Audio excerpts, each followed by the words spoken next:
El viento de la mañana arrastraba un olor extraño por el campamento. No era humo, ni humedad, ni el olor metálico de las cercas. Era algo suave, flotante, imposible de identificar. Las prisioneras japonesas se detuvieron en mitad del patio, intercambiando miradas confusas. Aoki Chie, siempre atenta a los detalles, aspiró lentamente. Había pasado tanto tiempo rodeada de sudor, polvo y desinfectante militar que aquel aroma casi le pareció un recuerdo en lugar de un olor real.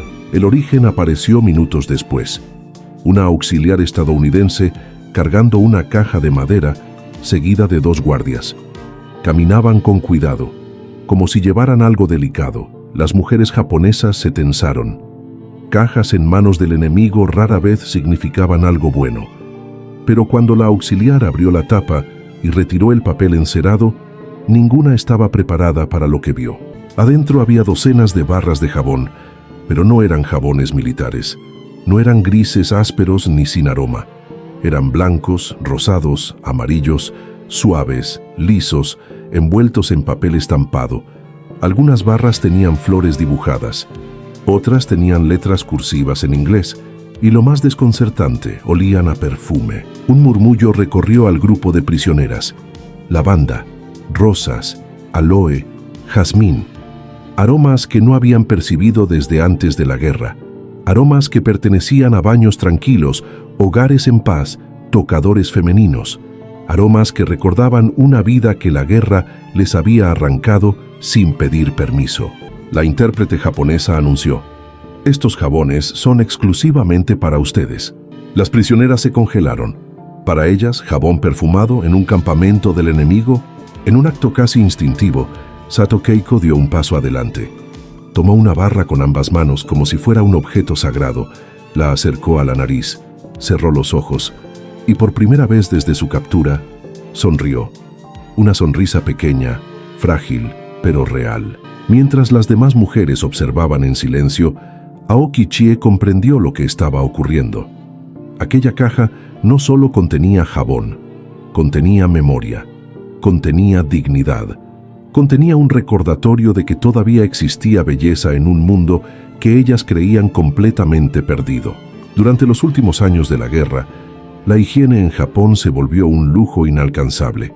El jabón, especialmente el perfumado, prácticamente desapareció de las tiendas.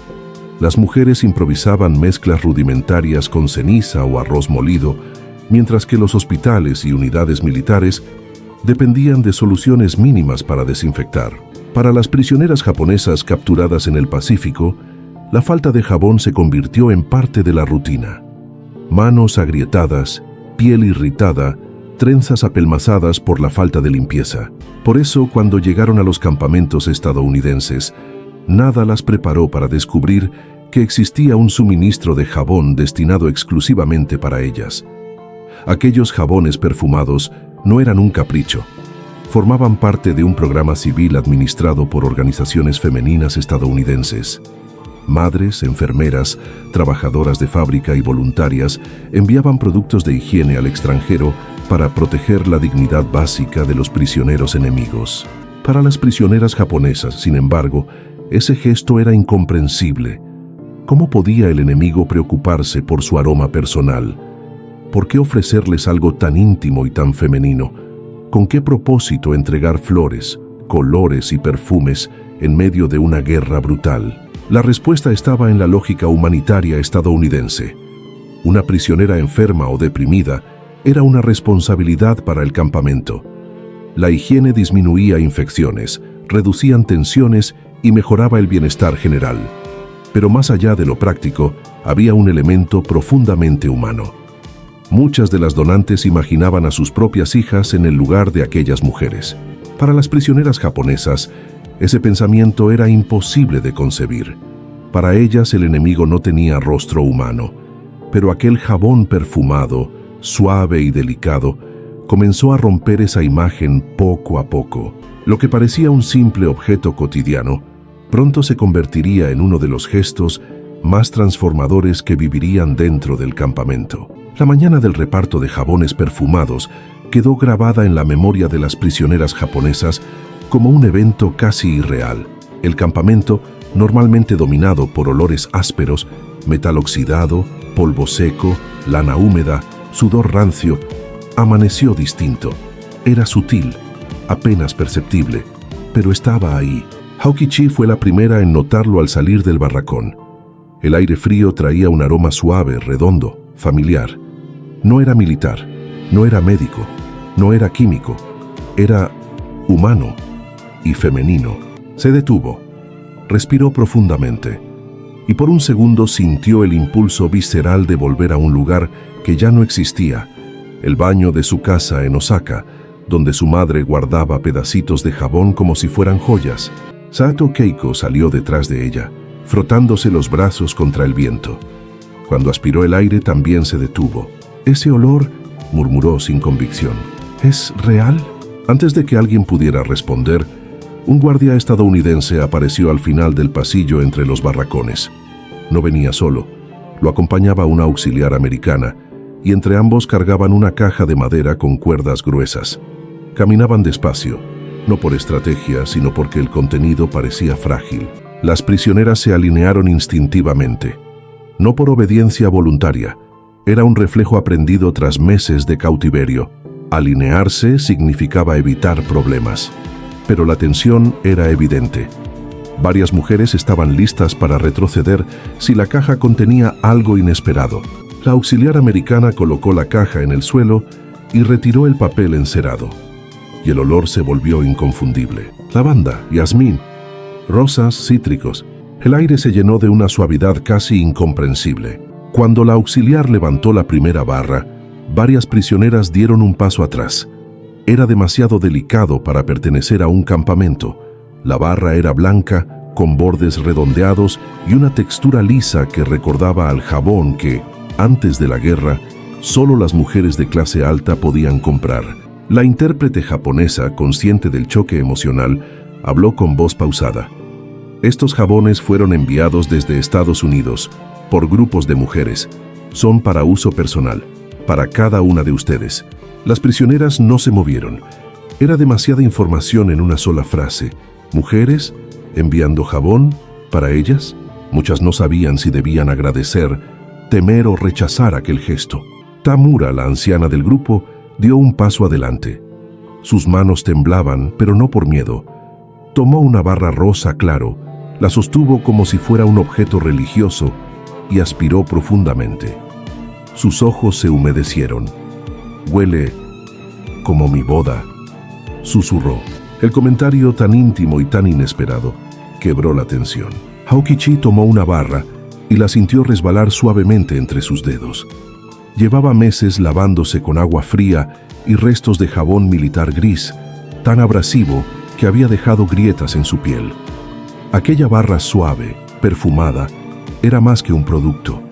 Era una caricia del mundo que había perdido. Sato Keiko, aún incrédula, preguntó, ¿por qué harían esto?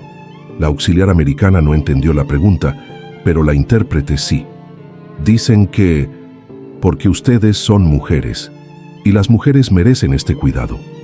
Los ojos de Keiko se abrieron de par en par, como si esa simple frase hubiera desafiado todo lo que creía conocer sobre el enemigo.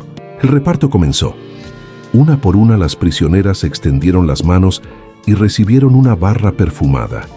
Algunas la apretaron contra el pecho, otras la sostuvieron con delicadeza extrema, como si temieran romperla. Y mientras el olor floral impregnaba el aire, algo profundo comenzaba a cambiar. La guerra no había terminado, el cautiverio tampoco. Pero por primera vez desde su captura, las prisioneras japonesas sintieron que el enemigo les estaba devolviendo algo que la guerra les había arrebatado: la sensación de ser mujeres, no números. Los días siguientes al reparto de jabones se movieron con una cadencia nueva y discreta dentro del barracón. Lo que había sido un objeto extraño y sospechoso se transformó en algo casi sagrado.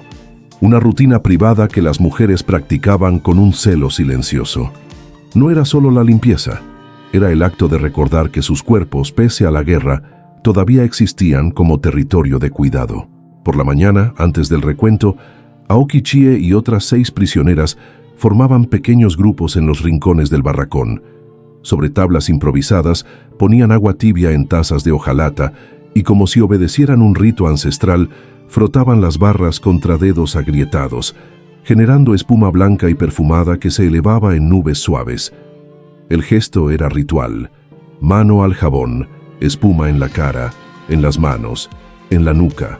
Había quien cerraba los ojos y dejaba que la fragancia le inundara la memoria.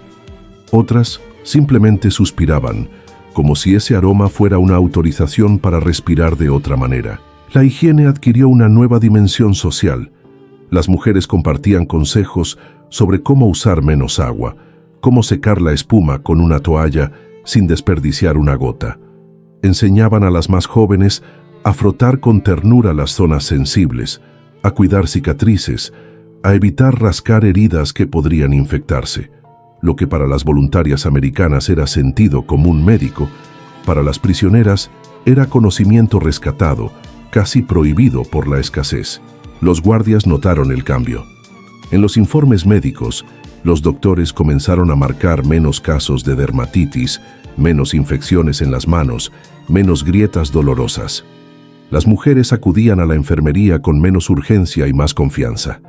No solamente mejoró la condición física, también se atenuó un poco la furia sorda que había existido en el barracón. Menos quejas, menos colisiones nocturnas, menos sospechas. Sin embargo, la transformación fue más emocional que clínica.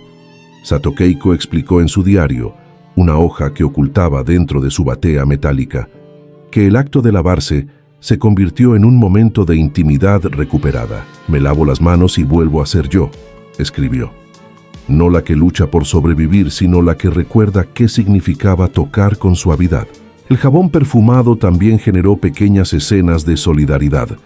Cuando una prisionera mostraba signos de depresión, otras le ofrecían una taza de agua caliente con espuma para que se lavara la cara y sintiera un calor humano momentáneo. Los pequeños gestos se multiplicaban. Una toalla tendida al sol, un trozo de tela para envolver una barra y hacerla durar más, el cuidado de las uñas con el borde de la cuchara de hojalata. Hubo también resentimientos. No todas aceptaron el gesto americano con facilidad. Algunas mujeres más nacionalistas lo vieron como una forma de manipulación. Sospechaban que detrás del perfume había intención psicológica. Discutían en voz baja sobre la veracidad del gesto. «¿Nos quieren debilitar con ternura?», murmuraban. Aoki Chie, sensible a esas lecturas, no negó la complejidad. Sabía que un jabón no podía borrar la guerra ni las pérdidas, pero también veía cómo una pequeña barra blanca parecía suavizar la dureza interna de muchas. Un día, durante la hora de sequía en que todas tendían sus prendas, Tamura se acercó a una prisionera joven y le ofreció su barra, sin palabras. La joven la miró, incrédula, y aceptó. Fue un acto silencioso de traspaso generacional. La mujer mayor compartía no solo jabón, sino la legitimidad para volver a cuidarse. Al caer la tarde, mientras el sol moría detrás de las torres, muchas mujeres se sentaban cerca de las ventanas del barracón con manos limpias y uñas recortadas, conversando en susurros sobre evasiones de antaño, recetas olvidadas y vestidos que nunca más usarían. El jabón había producido algo inesperado, pequeñas islas de memoria y cuidado dentro del vasto mar del cautiverio.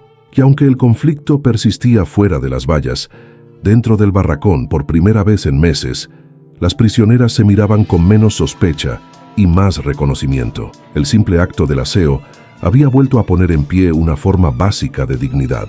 Con el paso de los días, algo inesperado empezó a suceder en el campamento. El aroma de los jabones perfumados, suave, floral, persistente, comenzó a impregnar no solo el barracón femenino, sino también los pasillos, el comedor improvisado y hasta la enfermería. Los guardias estadounidenses, acostumbrados al olor fuerte de los jabones militares, notaron el cambio de inmediato. No era invasivo, pero sí inconfundible, como una firma silenciosa que seguía a cada mujer japonesa que caminaba por el campamento. Aoki Chie percibió la reacción de los guardias. Las miradas habían cambiado.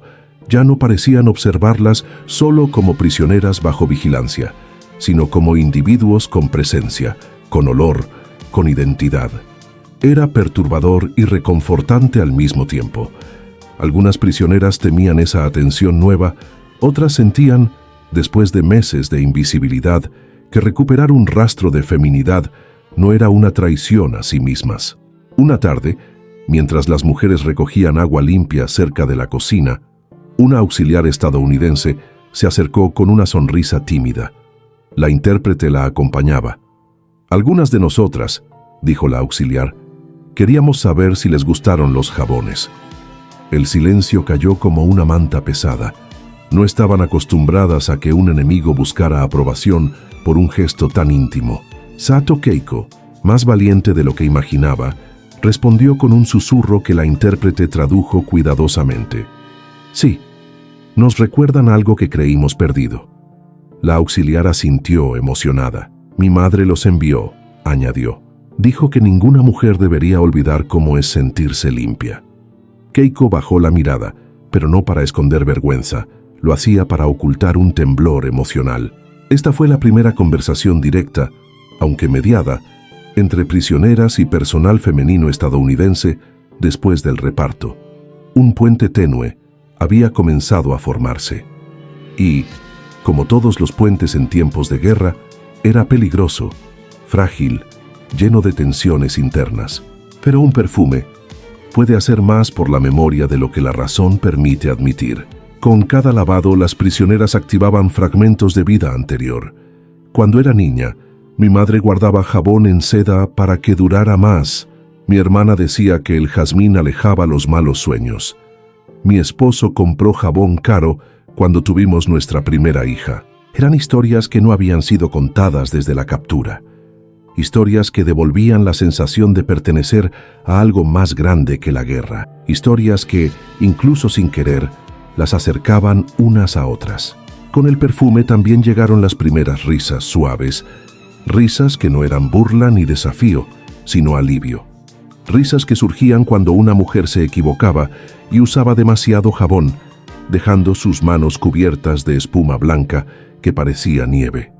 La auxiliar estadounidense, al ver la escena, rió también, y el sonido atravesó el barracón como una chispa inesperada de normalidad. No todas estaban cómodas.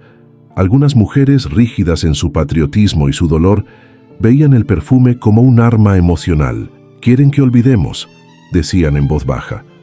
«Quieren hacernos sentir amigas del enemigo. Quieren debilitarnos desde adentro». La discusión era real. La guerra no se suspendía por un aroma agradable. Y aún así, el perfume seguía siendo un recordatorio insistente.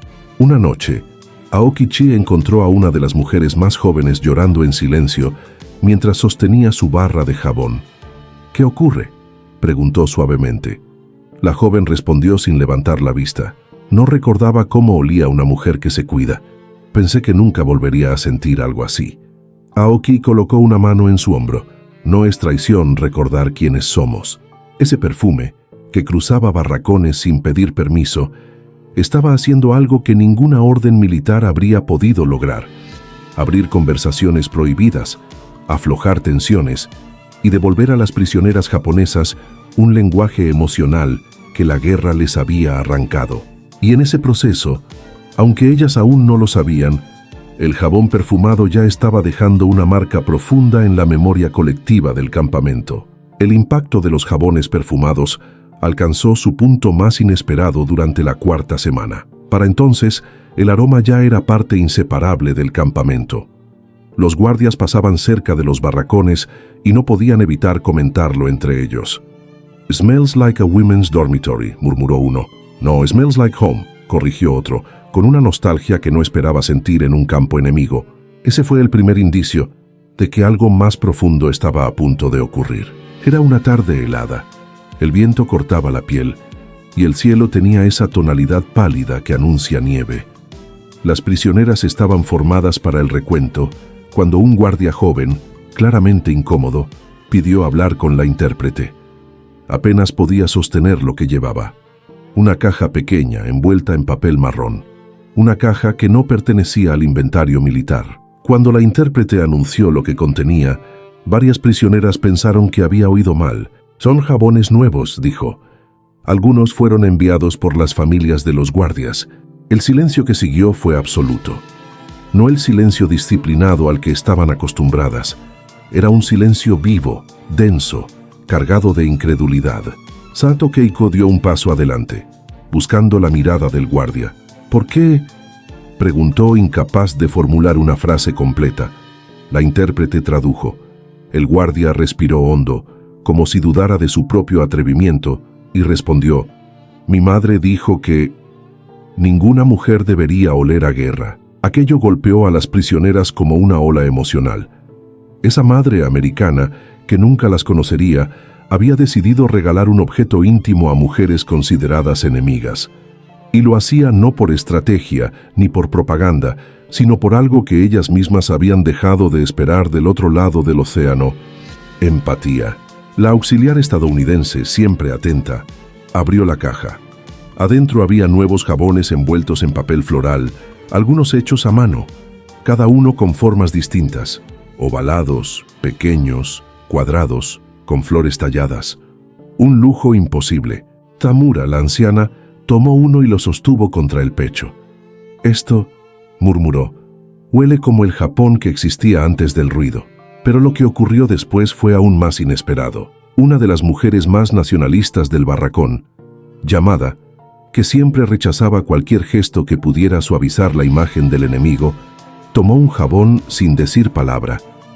Lo giró entre sus dedos, lo observó con una mezcla de rabia y vulnerabilidad, y finalmente susurró: «Mis hijas debieron haber tenido algo así». No era una rendición ideológica, era una rendición humana. A partir de ese día, ocurrió un fenómeno que los guardias describirían después en sus diarios. El campamento comenzó a tener olor. No a sudor, ni a metal, ni a humedad atrapada. A fragancias suaves, a toques florales, a espuma delicada. Un olor imposible para un campo de prisioneros.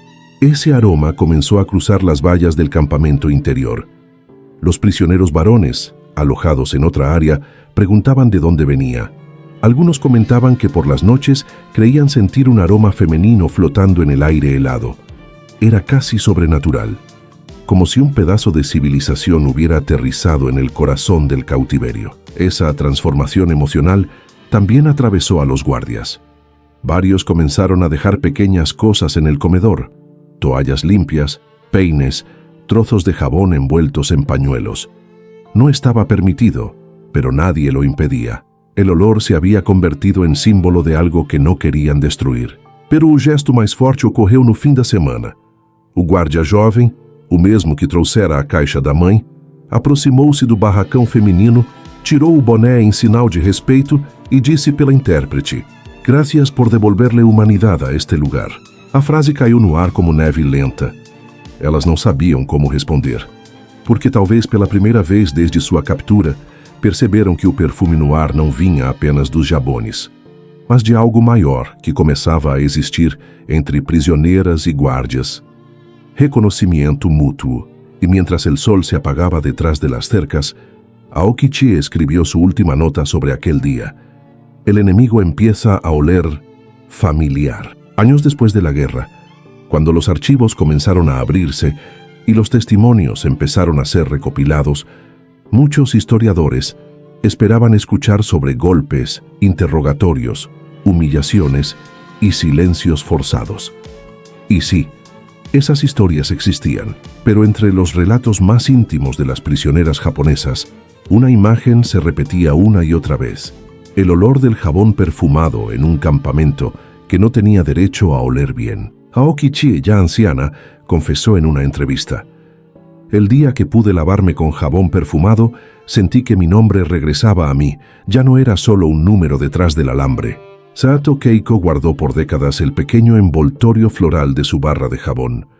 Lo escondió dentro de un libro, entre dos páginas amarillas, como si protegiera un recuerdo prohibido. Cuando su nieta lo encontró, ella solo dijo: «Esto me enseñó que incluso el enemigo puede recordar que eres mujer».